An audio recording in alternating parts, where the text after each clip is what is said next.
dasar bioteknologi seperti fermentasi, rekayasa genetik, kultur jaringan, dan tentunya kita akan belajar tentang produk-produk bioteknologi konvensional. Baiklah, yang pertama kita akan belajar tentang pengertian bioteknologi itu sendiri. Apa sih bioteknologi itu?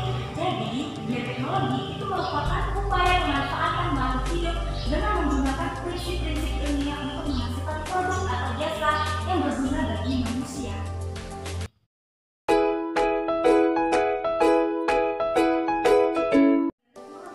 Jadi di sini memiliki 4 alasan. Yang pertama, makhluk hidup dapat berkembang biak sehingga jumlahnya semakin banyak. Yang kedua, dapat dikelola sehingga sifatnya tetap konstan. Yang ketiga, dapat diubah sifatnya sesuai keinginan manusia. Dan yang keempat, yaitu yang terakhir, dapat menghasilkan berbagai produk atau jasa.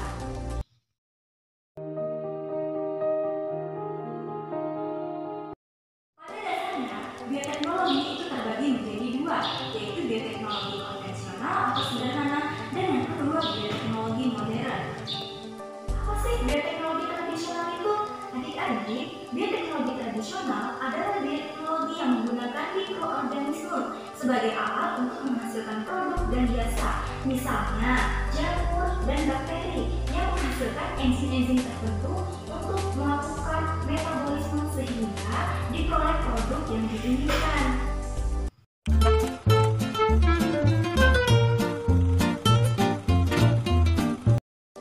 Dalam bioteknologi tentunya adik-adik tidak akan asing lagi dengan istilah fermentasi. Jadi fermentasi adalah pengurai bahan organik oleh mikroorganisme dalam keadaan anaerob atau tanpa oksigen untuk menghasilkan panas dan gas sisa atau karbon dioksida.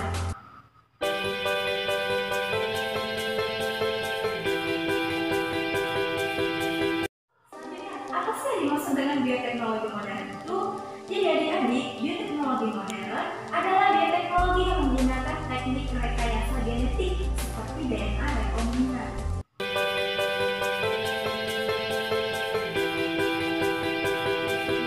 Jadi adik-adik, sebenarnya bioteknologi ini sudah dikenal sejak zaman dahulu, yaitu yang pertama oleh bangsa Mesir pada tahun 6000 sebelum Masehi.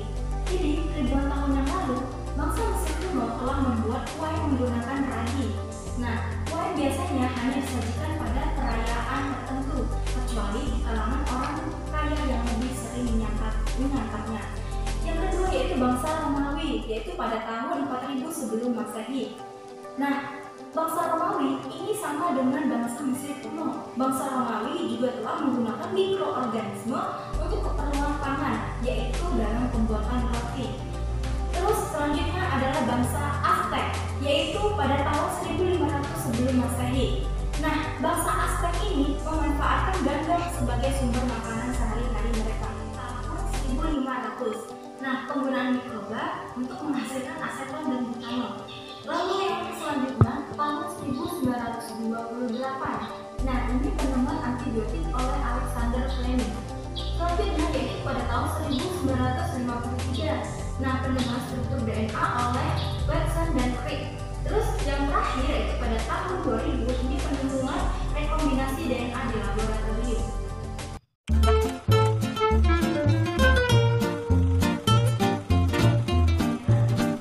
Nah, yang pertama kita akan bahas tentang kultur jaringan.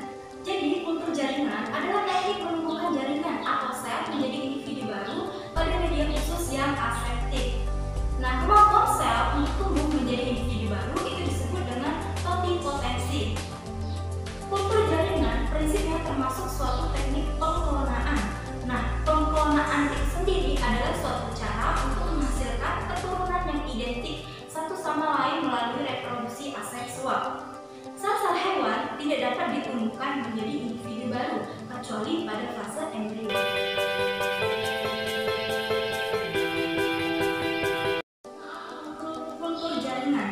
Nah, jadi kultur jaringan ini memiliki beberapa kegunaan, di antaranya yaitu yang pertama, hemat tempat dan waktu, yang kedua, keturunan yang dihasilkan identik, yang ketiga, jumlah terbatas, dan yang terakhir yaitu bibit terhindar dari hama dan penyakit. Nah, media kultur jaringan adalah satunya adalah tabung suci hama.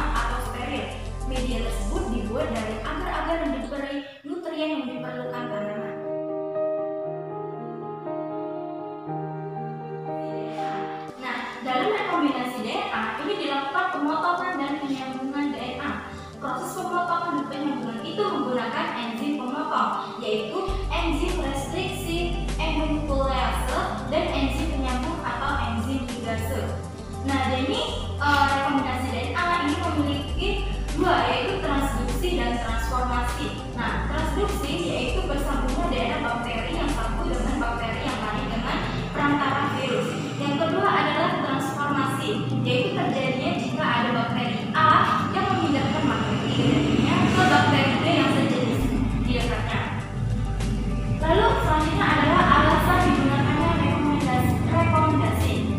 Di sini memiliki 4 alasan, yaitu yang pertama, struktur DNA semua spesiesnya sama. Yang kedua, DNA dapat disambung-sambung. Yang ketiga, ditentukannya enzim pemotong dan penyambung. Yang keempat, dia dapat terekspresi di sel apapun. Rekomendasi DNA. Nah, contoh rekomendasi DNA merupakan peristiwa rekomendasi yang telah berhasil dilakukan oleh para pakar, yaitu rekomendasi gen insulin. Selanjutnya adalah komponen yang diperlukan. Dan jadi untuk mendapatkan gen ini memiliki 3 metode, yaitu yang pertama enzim pemotong dan penyambung, yang kedua vektor, dan yang ketiga sel target. Nah, metode tembak langsung atau metode transkripsi balik. Nah, metode sintesis gen. Selanjutnya, enzim pemotong secara alami dimiliki oleh sel pemotong DNA, sedangkan enzim penyambung mengkatalis ikatan fosfodiester antara dua rantai DNA. Vektor ini bertugas sebagai kendaraan bagi gen untuk mengangkut gen masuk ke dalam sel target. Nah, yang terakhir adalah sel target. Nah, sel target yang biasa digunakan adalah bakteri E. coli. Selanjutnya, masa depan rekomendasi DNA. Nah, untuk menghadapi kekurangan bahan pangan di abad yang mendatang, para pakar ini telah melakukan berbagai penelitian untuk menyisipi sel bakteri dengan gen-gen yang digunakan.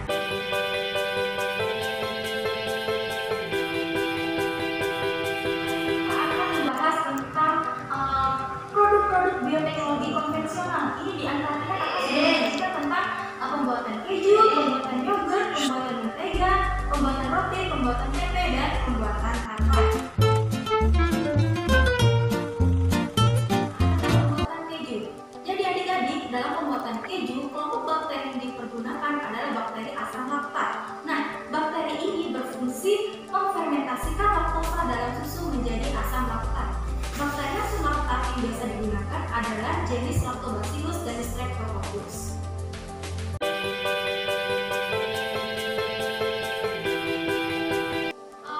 Langkah-langkah dalam pembuatan keju. Yang pertama, ini susu terlebih dahulu dipanaskan dengan 90 derajat Celcius atau dipasteurisasikan sebelum kultur bakteri asam laktat diinfuskan atau ditanam. Nah, yang kedua, akibat aktivitas bakteri, pH-nya akan menjadi turun dan mengakibatkan susu terpisah menjadi padat. Terus yang ketiga adalah enzim renin dari lambung sapi muda akan ditambahkan untuk menggumpalkan daging.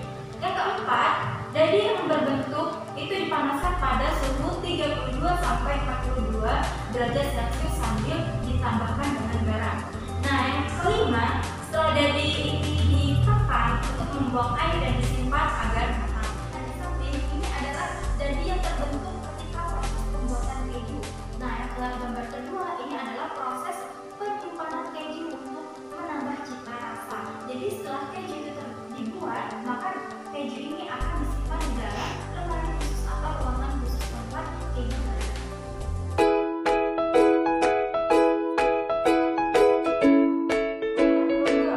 Nah, yogurt adalah susu yang dibuat melalui fermentasi bakteri. Nah, biasanya bakteri yang digunakan adalah Lactobacillus bulgaricus dan Streptococcus thermophilus.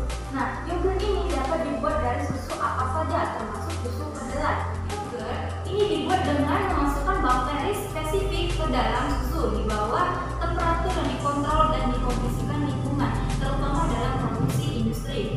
Lalu, bakteri merombak gula susu alami dan melepaskan asam laktat sebagai produk sisa. Keasaman meningkat menyebabkan protein susu untuk membuatnya padat.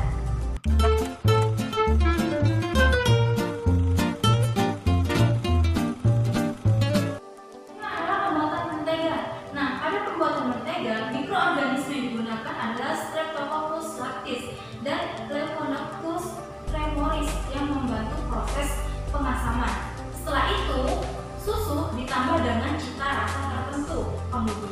lemak mentega dipisahkan. Pengadukan lemak mentega menghasilkan mentega yang siap disantap.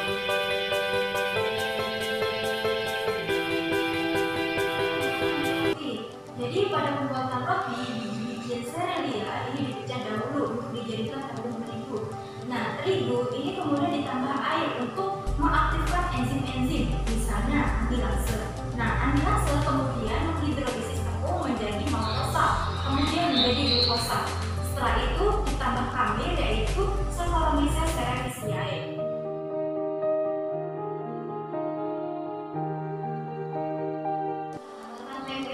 Nah, adik-adik, tempe yang dibuat ini dengan cara memfermentasikan kedelai yang telah dihilangkan kulitnya dengan jamur. Nah, misalnya jamur akan mengikat topping-topping biji kedelai membentuk produk seperti roti. Jamur yang digunakan untuk fermentasi tempe ini adalah Rhizopus laminae, Rhizopus oleosporus, Rhizopus aridus, Rhizopus formosentris, dan Rhizopus carotidosporus.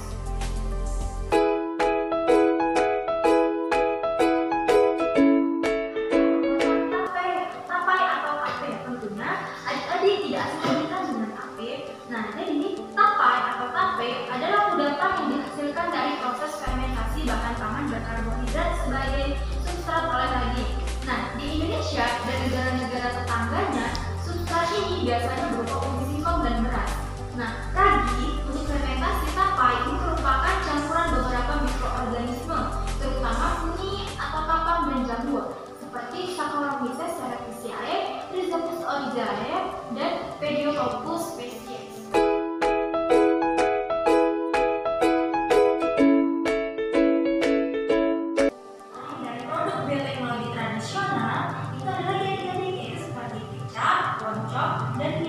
Nah, selanjutnya kakak akan menampilkan tentang proses pembuatan tape menggunakan video. Mari kita simak sama-sama video tersebut. Sudah paham kan apa itu bioteknologi?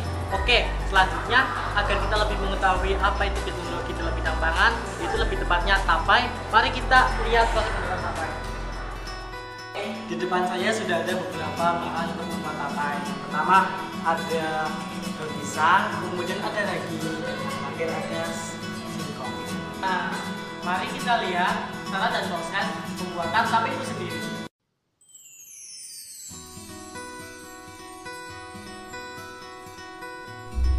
Selamat datang di Lab Pintar.